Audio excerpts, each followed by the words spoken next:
और मैं तो कहती हूँ टेंशन लेने की चीज़ ही नहीं है। अगर आप लेना ही चाहते हो, देखो आप यहाँ पारिवारिक लोग बैठे हो, लेना ही चाहते हो, बंगला लो, कार लो, लोन लो, निकल लो।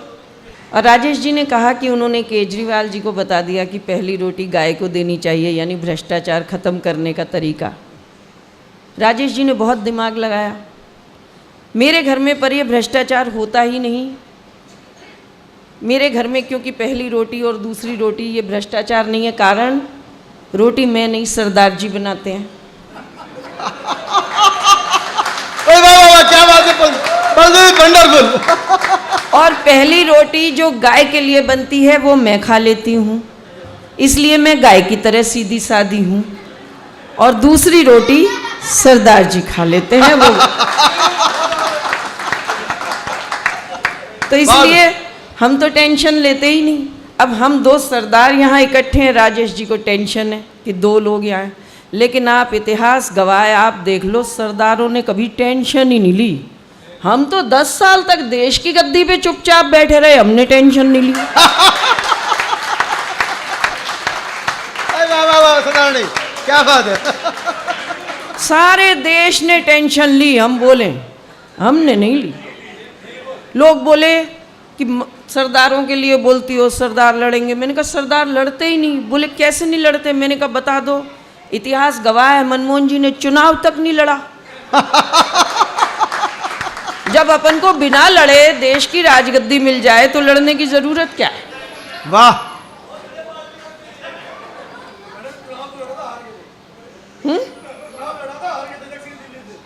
अच्छा, अपन तो यस यस बंसल साहब ठीक है, लेकिन हार के भी प्रधानमंत्री तो बन गए। आप क्यों टेंशन ले रहे हो?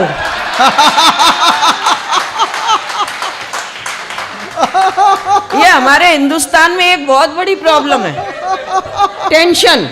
और टेंशन पता है कैसी है, मैं आपको बताती हूँ। अमेरिका में लाइट चली जाए तो लोगों को टेंशन होती है, पावर हाउस में फ़ोन करते हैं। जर्मनी में लाइट चली जाए लोग इलेक्ट्रिशियन को फ़ोन करते हैं। हमारे हिंदुस्तान में लाइट चली जाए, मेरे पति बेटे को आवाज़ लगाते हैं, काट के देखी साड़ी गई, पड़ोसी दी भी गई। मतलब हमको टेंशन बस पड़ोसी की लाइट तक है। तो हमारी टेंशन ही अजीब है। और मैं तो कहती हूँ टेंशन लेने की चीज़ ही नहीं है।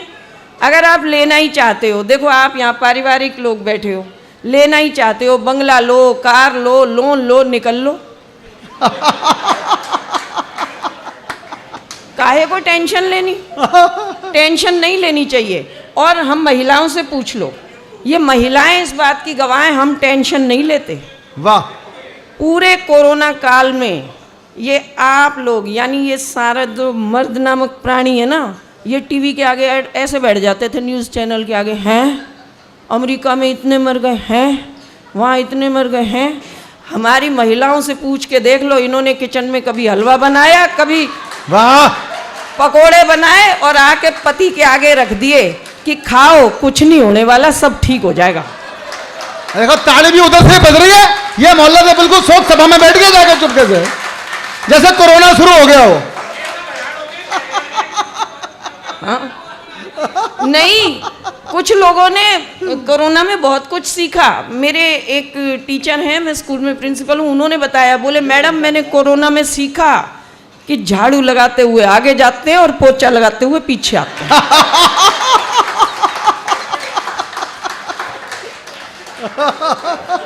तो मस्ती में रहो। अब आपने बड़ी तेज कहा था कि महिलाओं का काम आग लगाने का है। भाई साहब आपने बोला था नहीं। अच्छा ये महिलाएं गवाह हैं, साथ दिया था ना। जैसे ही राजेश जी ने कहा था कि महिलाओं का काम, तो इन्होंने कहा मैं आप लोगों को सच्ची बात बताती हूँ, आपको भी। राजेश जी पूरी बात तो बताते नहीं, सारी बात तो मैं बता देती हूँ। महिलाएं फायर डिपार्टमेंट में थी, लेकिन क्यों बंद की गई? हरियाणा वालों के कारण। आप हरियाणा के नहीं हो? बस सारे ही हैं। तो सबको पता है कि हरियाणा के लोग जितने बुजुर्ग हो जाएं उतने रंगीन हो जाते हैं। हरियाणा की एक ऊंची बिल्डिंग में आग लगी थी और एक ताऊ फंस गए, और एक महिला जो फायर ब्रिगेड डिपार्टमेंट में थी उसने फायर प्रूफ सूट पहना, क्रेन पे पहुंची ऊपर ताऊ के पास और जाके बोली, ताऊ चलो मैं तुम्हें बचाने आई हूँ। और महिला ने अपना हेलमेट उतार दिया। अब ताऊ ने देखा घनी सुथरी, ताऊ का दिल आ गया, बोले ए छोरी, इस आग ते तो तू मन्ने बचा लेगी, पर तन्ने देख के मारे कालजा में आग लग गई। वाह वाह वाह बलजीत, बहुत बढ़िया, बहुत खूब। इससे कौन बचाएगा। तो उस दिन से महिलाओं को फायर डिपार्टमेंट में रखना बंद कर दिया। बहुत अच्छे। ठीक है, तो इसलिए आप चिंता मत करो, मैं आपका पूरा साथ दूंगी। और जो ये मैं बता रही थी ना कोरोना की बात, प्रताप जी, कोरोना के टाइम पे मेरे सरदार जी भी टीवी के आगे बैठ गए, न्यूज़ चैनल में डिप्रेशन में आ गए। मैंने कहा ये न्यूज़ चैनल नहीं चलेगा आज। तो बोले फिर? मैंने कहा कुछ भी देखो पर न्यूज़ नहीं देखोगे। तो उन्होंने बेटे को आवाज़ लगाई, बोले काके एक पेन ड्राइव पे पिक्चर दे दे, ज़्यादा पुरानी नहीं देना।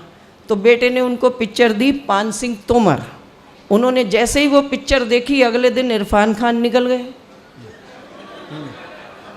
मेरे पति ने बेटे को आवाज़ लगाई अगले दिन, बोले एक काम कर, थोड़ी पुरानी पिक्चर दिखा दे।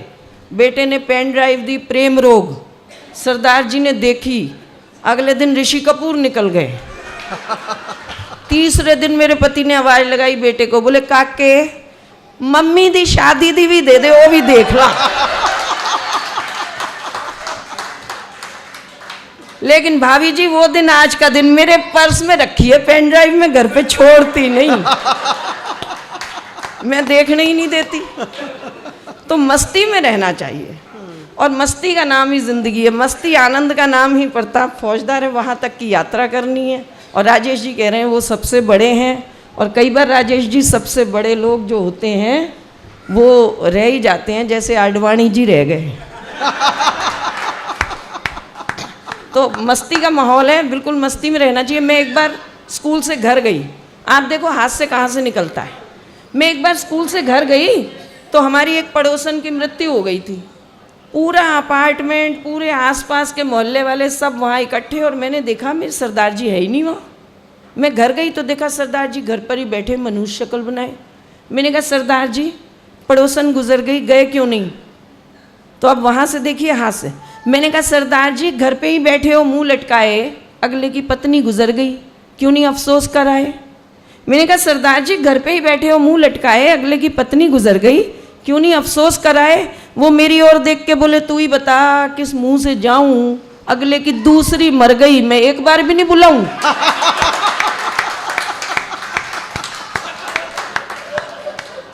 वाह वाह, बहुत बढ़िया। अच्छा, एक और हमारे पड़ोसी हैं, हमारे तो पड़ोसी हैं इतने बढ़िया हैं, हरियाणा के ही हैं, हमारे घर में तो उन्हीं पड़ोसियों से ही हास्य है। एक और हमारे पड़ोसी हैं, उन्होंने बैंक से लोन लिया, लोन लेके उन्होंने कार ली, लेकिन किसी कारणवश कोरोना में थोड़ा रिसेशन आया तो बैंक के लोन की किश्तें नहीं दी, बैंक वाले आए कार उठा के ले गए। अब कार गई पड़ोसियों की, फिर मनूस हो गए सरदार जी। मैं कहा सरदार जी कार तो पड़ोसियों की गई, मनुष्य शक्ल तुमने क्यों बना ली? बोले बैठ जा तुझे समझाऊं। मैं कहा समझा दो। बोले देख अगले ने लोन लेके कार ली। मैं कहा हाँ जी। बोले लोन की किश्त नहीं दी। मैं कहा हाँ जी। बोले बैंक वाले आए कार उठा के ले गए। मैं कहा हाँ। बोले काश पहले पता होता मैं लोन लेके शादी करवाता और फिर किश्त नहीं चुकाता।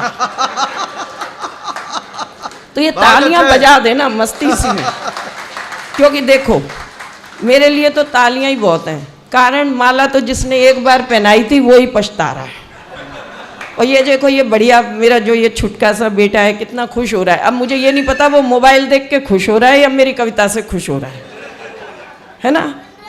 Oh very good, 2 in 1। ये आजकल के बच्चे हैं। ऐसे ही एक बच्चा था, मैंने उससे पूछ लिया बेटा छुट्टियों में कहाँ घूमने गए थे? बोला मैडम जी मैं त्रिवेंद्रम घूमने गया था। मैंने कहा वेरी गुड, त्रिवेंद्रम की स्पेलिंग सुना दो। सिर खुजाने लगा, बोला नहीं मैडम जी मैं तो आगरा ही गया था।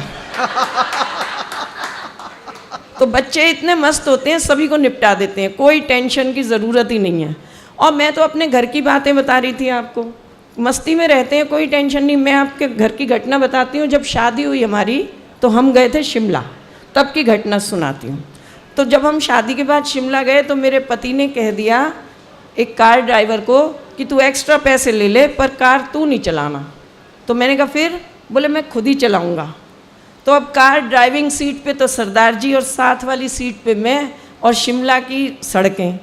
तो जैसे ही सरदार जी ने गाड़ी चलाई, शिमला की सड़क पे उन्होंने ऐसे गाड़ी मोड़ी तो ऐसे लगा कार खाई में चली जाएगी। मैं डर गई, लेकिन नई नवेली बहू ज़्यादा बोलती नहीं है। मैं डर तो गई पर बोली कुछ नहीं। दूसरा मोड़ आया, इतनी तेज़ी से सरदार जी ने मोड़ काटा कि हमें लगा खाई में गिरे, लेकिन तब भी मैं नहीं बोली। तीसरा मोड़ आया, इतनी तेज़ी से मोड़ काटा, एक पहिया नीचे उतर गया कार का। जैसे तैसे कार ऊपर आई। मैंने कहा सरदार जी इतनी तेज़ी से मोड़ काटते हो, आपको डर नहीं लगता? सरदार जी बोले डर तो तब लगे जब मैं आँख खुली रख के मोड़ काटूं। बोले मोड़ आंदा है, मैं ते अखा बंद कर लेना, कट गया ते सतनाम नहीं ते वाहिगुरू जी।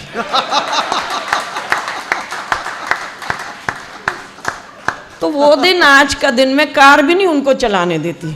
कौन अपनी वाहिगुरू जी करा ले।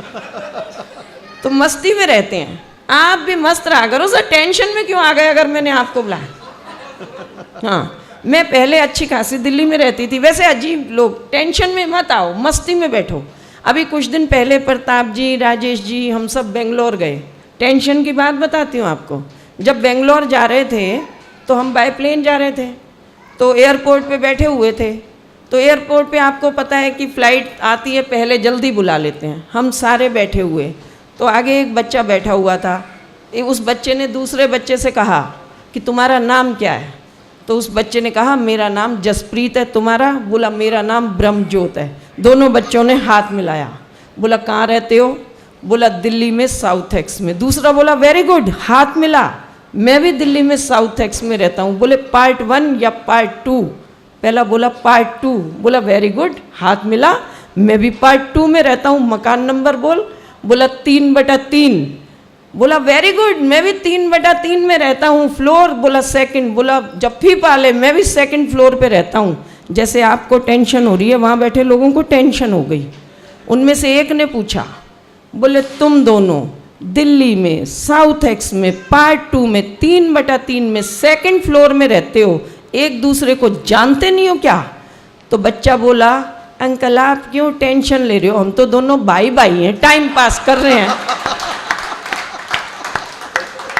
और तालियां तो इस बात पे बजाना कि वो दोनों बालक जसप्रीत और ब्रह्मज्योत मेरे बेटे थे। वाह, बहुत अच्छे। और आप टेंशन की बात देखो कि हमें टेंशन कैसे दी जाती है। साउथ एक्स में मैं रहती थी। अब हमारी पत्नियों की बहुत लंबी चौड़ी डिमांड नहीं होती, लेकिन हमको बदनाम कर रखा है कि हम बहुत डिमांड करते हैं।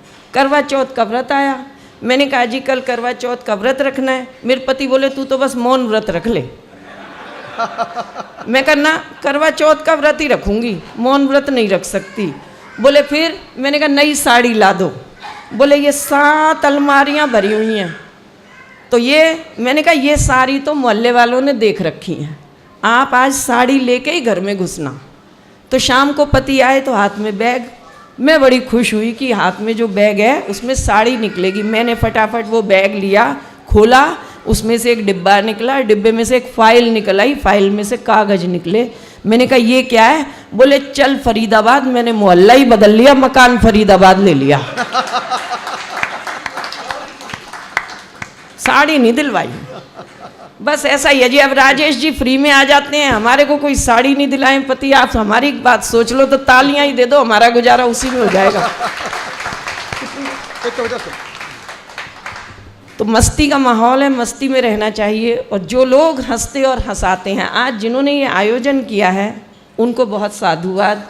आज के टीवी के युग में अगर इस तरह परिवार और बच्चे साथ मिलकर बैठते हैं तो मैं उन सबको साधुवाद देती हूँ जिन्होंने ये आयोजन किया। और 2 पंक्तियाँ उन लोगों के लिए कि जो लोग हंसते और हंसाते हैं वो मरने के बाद स्वर्ग नहीं जाते हैं। वाह।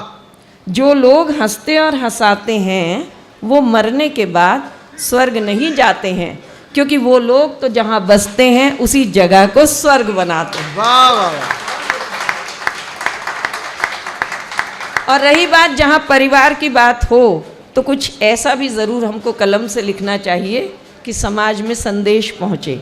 जो मैं आपको कह रही हूँ कि आज का युग जो है वो बदल गया। आज फेसबुक पे हमारे बहुत सारे लाइक्स मिलते हैं, फ्रेंड्स होते हैं, तो वहीं मैंने ये कविता, छोटी सी कविता आप सबको सौंपती हूँ। सुनाइए सुनाइए, स्वागत। आप सबका फिर से साथ चाहूँगी कि ढूंढ रही हूँ वो बच्चे, महिलाएं और आप सब भी देखिएगा कहाँ कवि की कल्पना पहुँची है, प्रताप जी जी। कि ढूंढ रही हूँ वो बच्चे जो मदर्स डे नहीं मनाते थे, पर माँ जब भी आवाज़ दे हाँ माँ कहकर दौड़े चले आते थे। क्या बात है, वाह, बहुत अच्छा। वो देखो, वो माँ है, बेबी पकड़ा दिया, सेल्फी खींच रही है। ढूंढ रही हूँ वो बच्चे जो मदर्स डे नहीं मनाते थे, पर माँ जब भी आवाज़ दे हाँ माँ कहकर वाह। दौड़े चले आते थे। शायद बैटरी वाली कारें और मोबाइल नहीं थे उस वक्त, इसीलिए बच्चे पापा की पिद्दी पर घोड़ा बन चढ़ जाते थे। क्या बात है, वाह। और रुपए नहीं सिक्के मिला करते थे जेब खर्च, कई लोगों को याद होगा। रुपए नहीं सिक्के मिला करते थे जेब खर्च, इसीलिए बच्चे पैसे का वजन ज्यादा समझ पाते थे। क्या बात है, वाह वाह। सादा ही था खान पान, आंखों पर नहीं थे बच्चों के चश्मे। सादा ही था खान पान, बच्चों की आंखों पर नहीं थे चश्मे, इसीलिए माँ के आंसू उन्हें जल्दी नजर आ जाते। क्या बात है, वाह, बहुत बढ़िया। और देखिए, मैंने कहाँ कुछ कहने की कोशिश की है, अगर आप तक पहुँच जाए तो तालियों से नवाजिएगा कि शायद मीडिया और राजनीति भी इतनी गहरी नहीं थी उस वक्त। शायद मीडिया और राजनीति भी इतनी गहरी नहीं थी उस वक्त, इसीलिए सड़क चलते बच्चे रामू चाचा और रहीम काका की आवाज़ लगाया करते थे। वाह, बढ़िया बात है, वाह, बहुत अच्छी बात है। शायद बार्बी डॉल की कल्पना भी नहीं थी उस वक्त, इसीलिए बच्चे कपड़े की कतरन से गुड़िया बनाते थे और जूते के डब्बे में उनका घर सजाते थे। ढूंढ रही हूँ वो बच्चे जो मदर्स डे नहीं मनाते थे, पर माँ जब भी आवाज़ दे हाँ माँ कहकर दौड़े चले आते थे। शायद पढ़े लिखे नहीं थे, पर अनपढ़ नहीं थे माँ बाप। हाँ। शायद पढ़े लिखे नहीं थे, पर अनपढ़ नहीं थे माँ बाप। दूर दृष्टि रखते थे, वो कमरे में बोनसाई नहीं आंगन में पेड़ लगाते थे। क्या बात है, वाह वाह वाह। और आखिरी पंक्ति आपको सौंप रही हूँ, जिसे समझिएगा और मुझे विदा दीजिएगा कि शायद उस दौर के रिश्ते बिल्कुल सच्चे होते थे। शायद उस दौर के रिश्ते बिल्कुल सच्चे होते थे। माँ बाप के पास भले ही कुछ ना हो, उनके पास बच्चे होते थे। वाह वाह वाह, बहुत शुक्रिया।